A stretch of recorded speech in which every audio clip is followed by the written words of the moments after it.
So you mentioned a little bit earlier about the breathing exercises you do from your breathing book. Tell us about the book for a minute, and where is the book available? Well, the book came about just because I was tired of writing down the exercises for my students.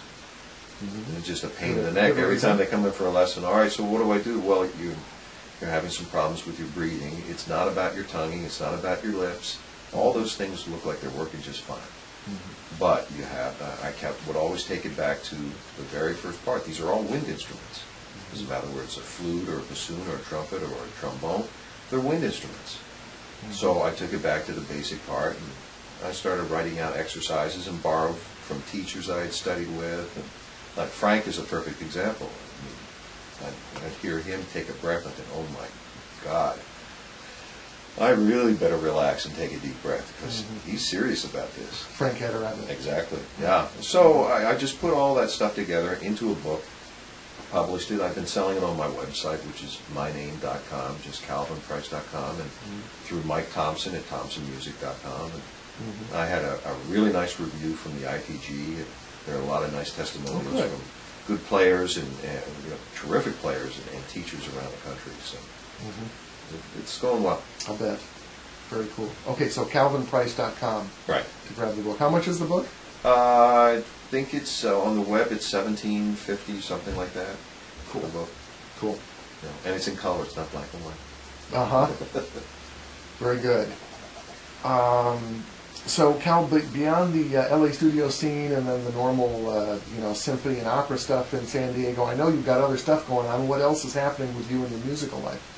Well, I've been doing a lot more recital work and master classes, which I really enjoy. I like that almost as much as doing the performing in groups. It's a way to get a lot of ideas out and share them, and maybe say the same things that the students, teachers are already saying to them, but I just say it in a different way. I know I experienced that.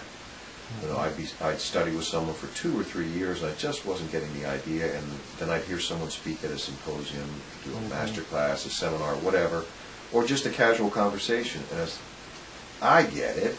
And then I come in the next week, and I was doing exactly what my teacher wanted, and it's just sometimes it's just one word that makes that change and makes that light bulb go on. It makes makes that teacher, that weekday or that weekly teacher, it makes their job easier, because now they're cluing into what it is that makes that student's light bulb go on. So I enjoy that. It's only 3 or 4 hours at a time, but it's a lot of fun because I get to reach more people that way. Even though there are a lot of people, it's still personal. And it's not a matter of being on an internet and giving a lesson over the telephone or something like that. And then I also have a small group. It's 2 trumpets and 2 guitars called Duo, D-U-E-D-U-O. And we've been doing quite a bit of work and have a recording now. Really? So yeah, it's more of a demo recording than anything else, but it's a lot of fun. Is that available on your website yet? Not on my website. It's on duo.com. And we have a lot of fun doing that. We're arranging a lot of really interesting music and have some interesting projects in the future. So, Cal, to finish up here, let's talk a little bit about the equipment thing. So, what is the C trumpet you're playing, and what do you like about it compared to your previous Monet horns or compared to other horns that you have played in the past? Well, this one's the P1. It's serial number 2003. It's made with the new drilling pattern for the valves and everything. So this is the up-to-date or the most recent model that you're making. As you know, I started with an MC61 in 1988. Wow. Went through to the 937 and the Ajna, and then we started up with the new STC. And went through 3 of those horns, because the last STC was an STC-1 Prana. Right. So you've been through the progression of Monet C trumpets. Oh yeah. And what do you like about this one compared to? Boy, this one does everything that my Ajna did, only better and quicker and cleaner and smoother. I mean, that Ajna was from the late 80s. No, the mid 90s. I think it was 94, 95, something like that.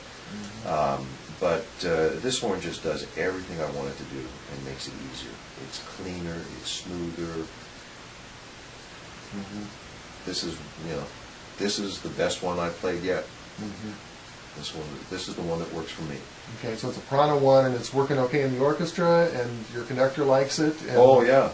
I know Mark Isham likes it because he keeps hiring you over and over again. Yeah, and it works great in a small setting because I play it with the other trumpet player and the two guitars, and I don't vary them. So I can play nice and light and crisp and clean with them.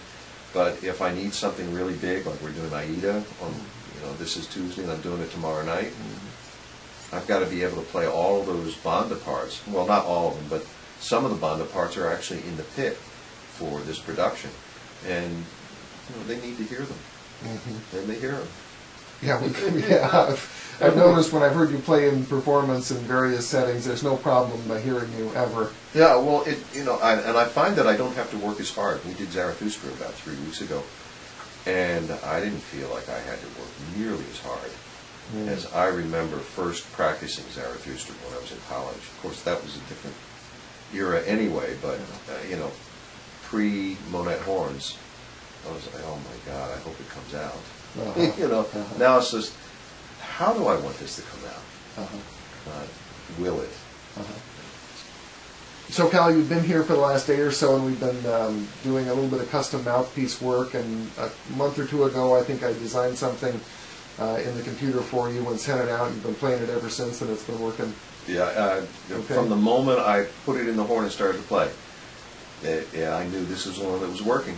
It's basically what it is your original 1-1 rim, and then we customize everything under that. Okay, so it's before the 1-1 rim, isn't it? Isn't it not the original Monette rim that Winton and Charlie Schluter played, and it was the rim I made for myself when I made the first mouthpiece? This is like, I believe you said it was about 1985, 86, something like that. Yeah. So it's not the 1-1 rim that people are used to now. It's the number 1 rim, which was the first rim ever put on a Monette mouthpiece. Exactly.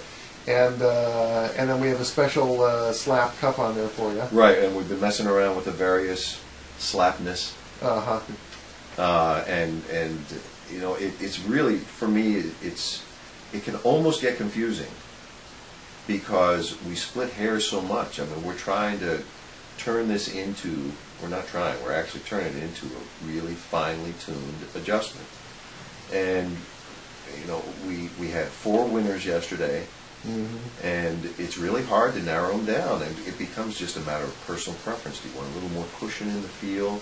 Do you want a little more ease of playing? Do you want a little more projection, a little crisper, a little cleaner? Do you want it to be a little darker, a little this? And then, so all those options, it's almost like, okay, time out, enough, just give me one option. Well, but the thing about it is that once you get home and get in real performance situations, you will sort out exactly what you like of the final prototypes we made. You'll know quickly. Exactly. What is working here and working great, hopefully will work great in that setting. But in the meantime, you've got a few variations to mess with. Yeah. What was it? So you had not seen the computer program much before when we were sitting there, doing all this stuff. How did you like the computer program? What do you think of that? Is that a bizarre way to design a mouthpiece? Well, I'm working on my second bottle of ibuprofen right now. Yeah. I mean, that's taking it to a whole different level. Yeah. I mean, that's absolutely amazing to see all those reference points that you have on the design of a mouthpiece, and what it will do to the characteristics of the horn, or the mouthpiece, and then by extension, the amplification. I mean, what's going to happen now with the sound just by making this little movement here, and then plugging it into the lathe, and what comes out on the other end is just unbelievable. That's a trip, isn't it? Oh. I mean, the candy shop is wide open with all this stuff, right. As you have found found I'm out. feeling, as they say in Italian, a little goloso. That's a little gluttonous. Well, good. Yeah, that's good, though. Feed me some more. You deserve it.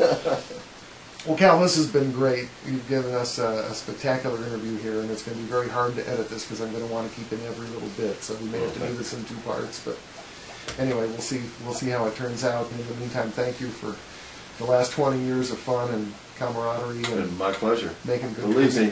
Thank you, Cal. Thank you. Okay.